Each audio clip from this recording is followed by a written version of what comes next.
10 बातें जो कृष्ण के जीवन को बनाती है महानतम। जीवन प्रबंधन के लिए सबसे श्रेष्ठ सूत्र। 1. शुरू से अंत तक जीवन संघर्ष ही है।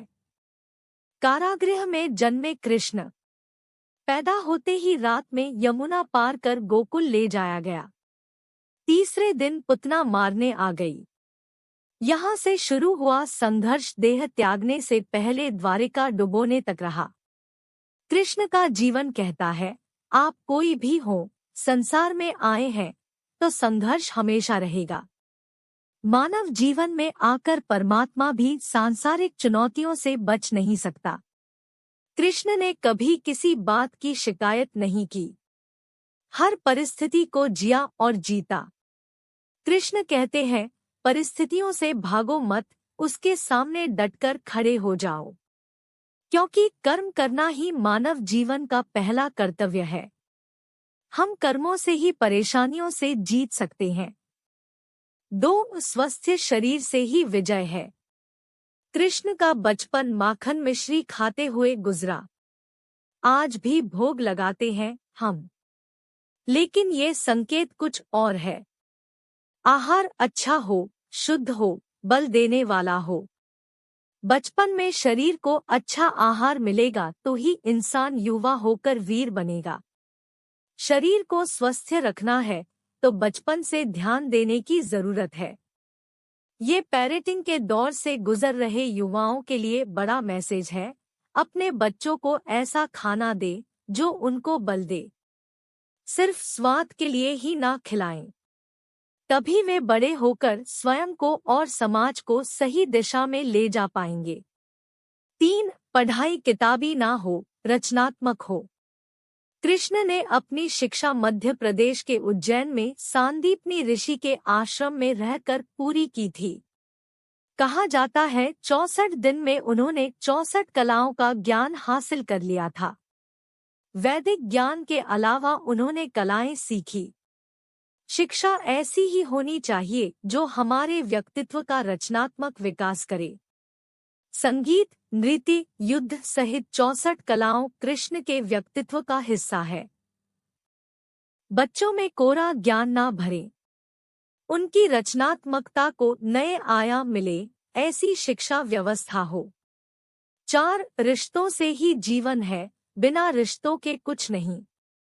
कृष्ण ने जीवन भर कभी उन लोगों का साथ नहीं छोड़ा जिनको मन से अपना माना। अर्जुन से वे युवावस्था में मिले, ऐसा महाभारत कहती है, लेकिन अर्जुन से उनका रिश्ता हमेशा मन का रहा। सुदामा हो या उद्धव, कृष्ण ने जिसे अपना मान लिया, उसका साथ जीवन भर दिया।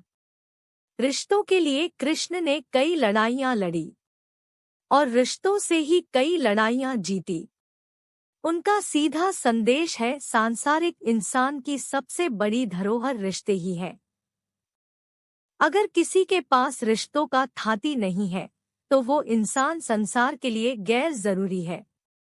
इसलिए अपने रिश्तों को दिल से जिएं, दिमाग से नहीं।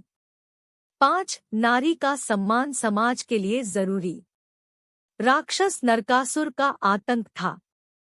करीब 16,100 महिलाओं को उसने अपने महल में कैद किया था।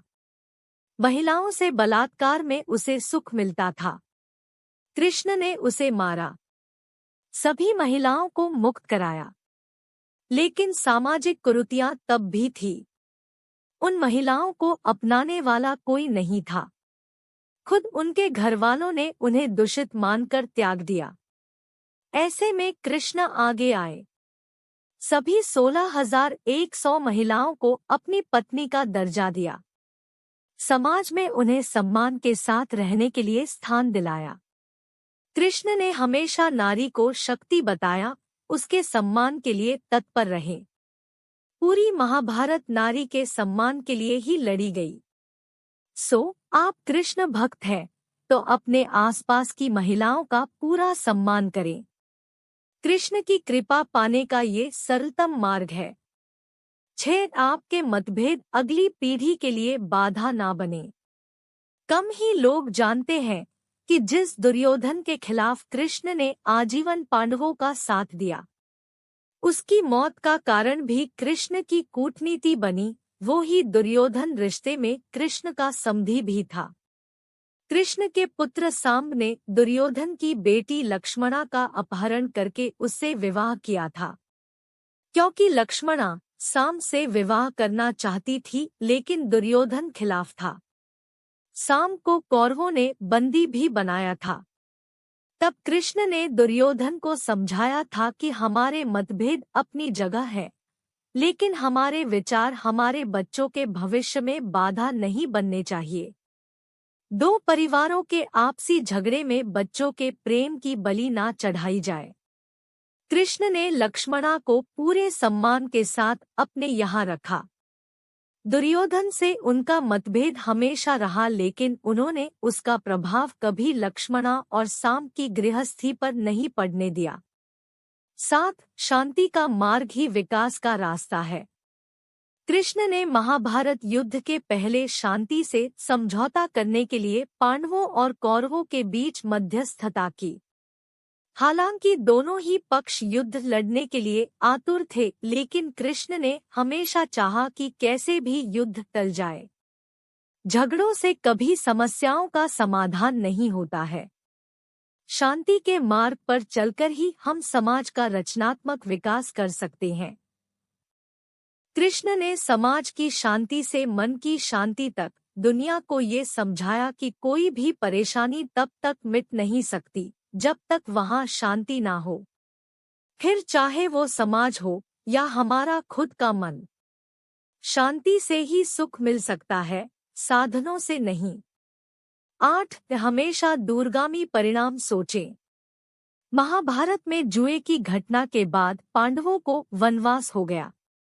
कृष्ण ने अर्जुन को समझाया कि ये समय भविष्य के लिए तैयारी करने का है। महादेव शिव, देवराज इंद्र और दुर्गा की तपस्या करने को कहा।